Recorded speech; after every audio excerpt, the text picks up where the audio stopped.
Eli Tomac is grinding at altitude in Colorado, pointing his new KTM toward a World Supercross debut at Round 2 in Vancouver. There's a lot packed into that sentence. A steel frame feel after a lifetime on aluminum.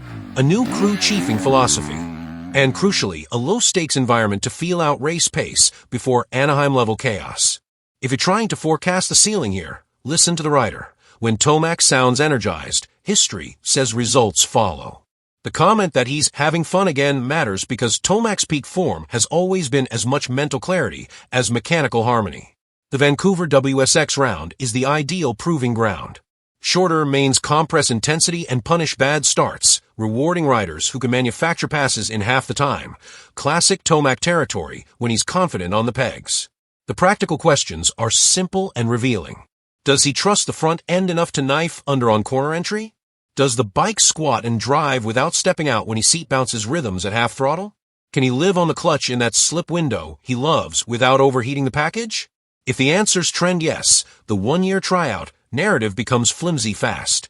Speculatively, a strong WSX cameo plus a happy winter of testing creates a feedback loop. Good feel breeds aggression, aggression breeds wins, wins breed more runway.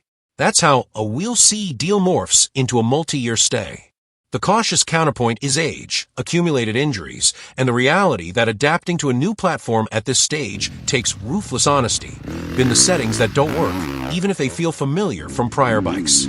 If Tomac and KTM keep the development focused on rider triangle, throttle feel, and predictable anti-squat, rather than chasing exotic settings for the sake of it, there's a credible path back to week-in, week-out contention.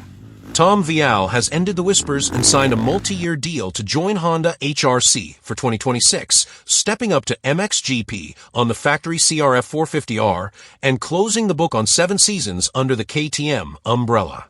The headline is simple: two-time MX2 world champion, back to the world scene after collecting back-to-back 250SX East titles in the US.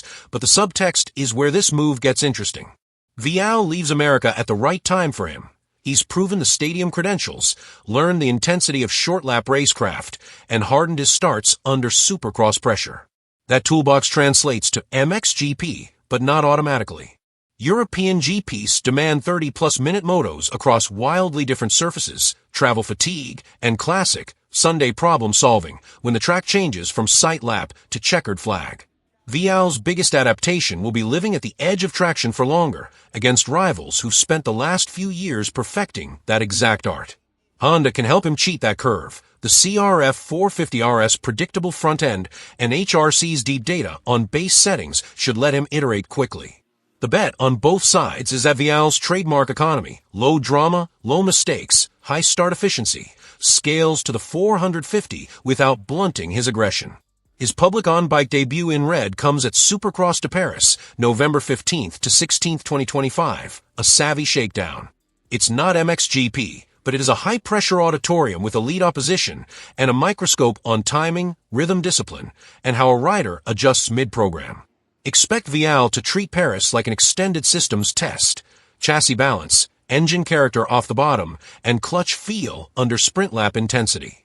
If the bike looks calm beneath him, minimal body English, precise corner exits, that's your early tell the base is right.